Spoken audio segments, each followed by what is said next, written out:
que pense le petit Nicolas à 7h47, quartier libre. Caroline Carpent. Lire? Je sais pas lire en fait.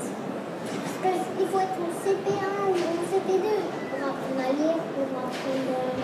Mais j'aimerais bien, mais tu sais, dans ma tête, je me raconte pas une histoire.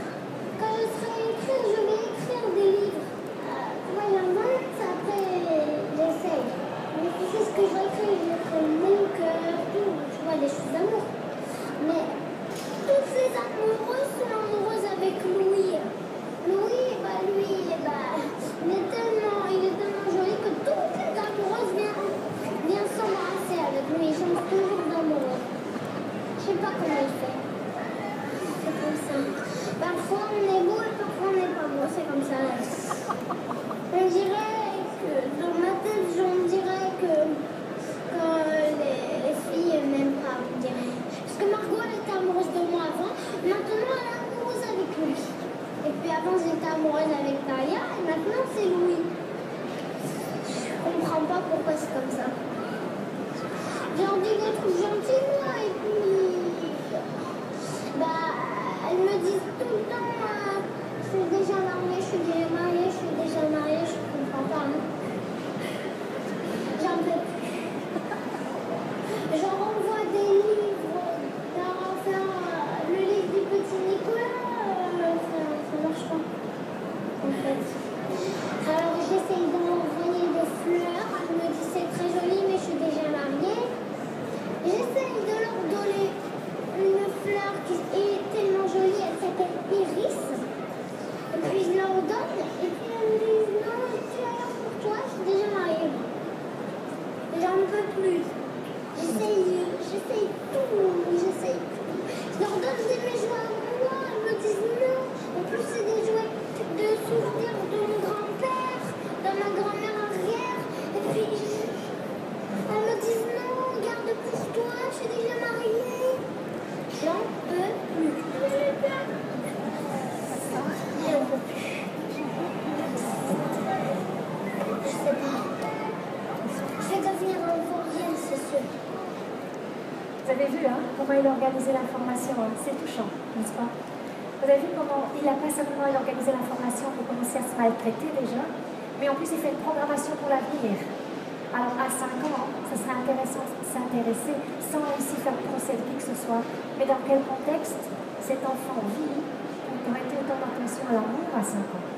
Et de penser déjà qu'il ne peut pas se marier, puisque tous les autres sont déjà mariés. Et surtout de penser de faire une programmation pour l'avenir, qu'à cause de ses conquêtes échouées à 5 ans, il va devenir un vaurien. Intéressant, vous trouvez comme expérience, à analyser de ce point de vue-là. Moi, quand je l'ai entendu, j'étais comme vous et moi au petit déjeuner, et je me suis dit, voilà la chose que j'ai envie de partager. Peut-être une fois que j'en ferai une conférence sur le langage. Et c'était un plaisir de le partager avec vous. Comment vous dire encore plus dans les moments qui me restent sur ce qu'on a partagé ensemble? Je vous dirais que vous lancez dans une formation.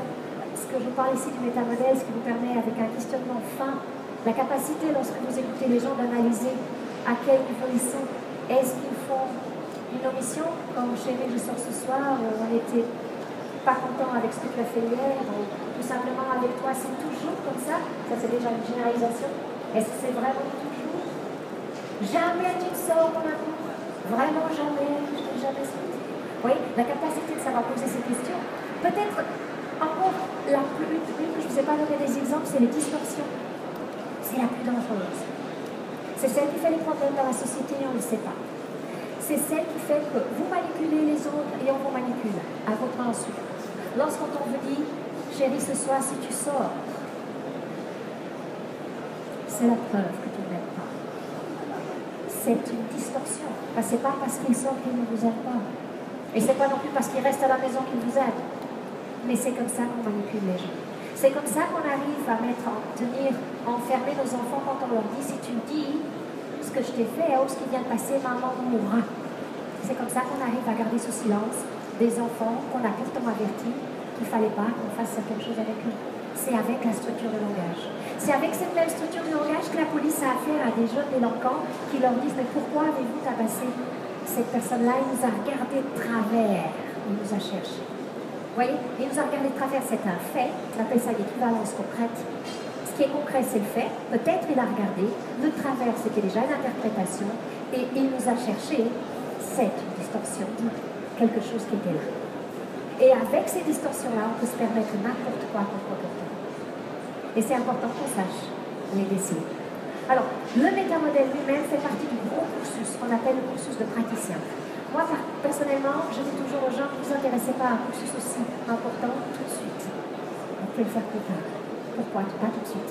Parce que c'est bien de venir goûter, c'est bien de venir expérimenter.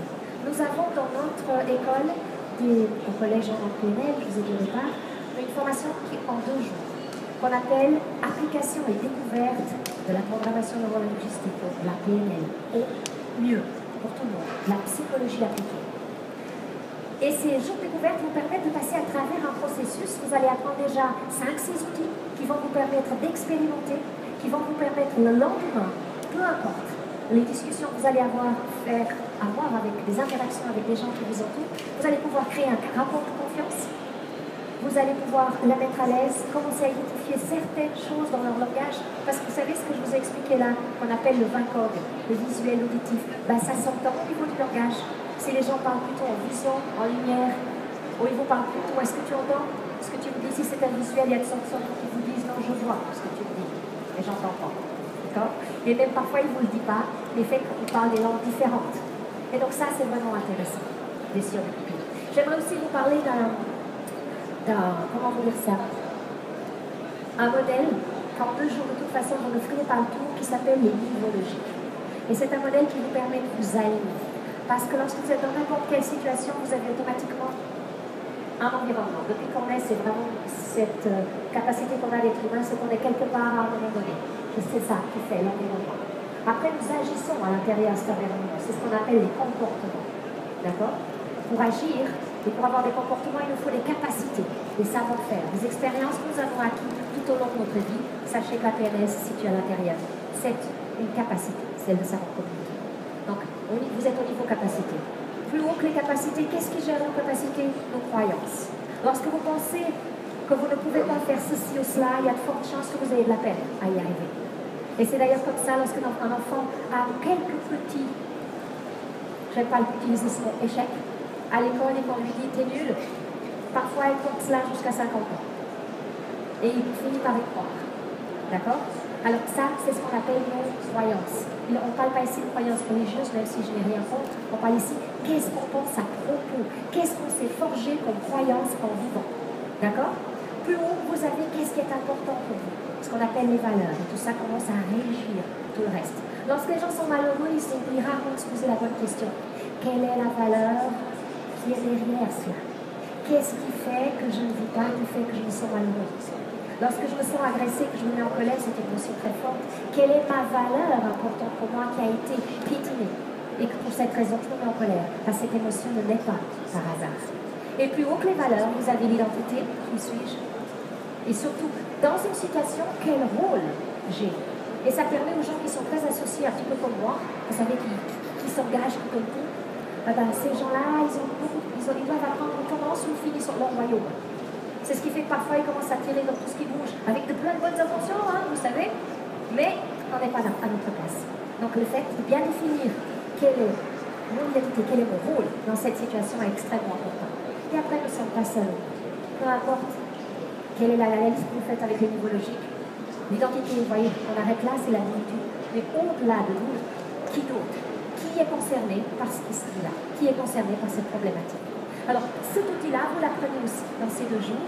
Je vous assure que vous allez surtout apprendre à le décoder, à savoir comment poser les bonnes questions pour déchiffrer chaque étage, et vous allez un petit peu l'exploiter. Parce que je vous assure qu'il faut toute une vie pour en tirer véritablement profit, tellement il est complet. Par contre, quand vous êtes capable d'aligner votre identité, vos valeurs, ce que vous croyez être important, vos capacités, vos comportements, et tout cela, vous êtes capable d'agir dans vos environnements, que ce soit le professionnel, le privé et tous les autres que je vous laisse trouver, alors je peux vous dire qu'il y a de fortes chances que vous soyez de plus en plus heureux. Pas seulement, vous ayez du succès, ce que je vous souhaite. C'était un plaisir de vous avoir avec nous pendant ces 20 minutes. Merci à vous.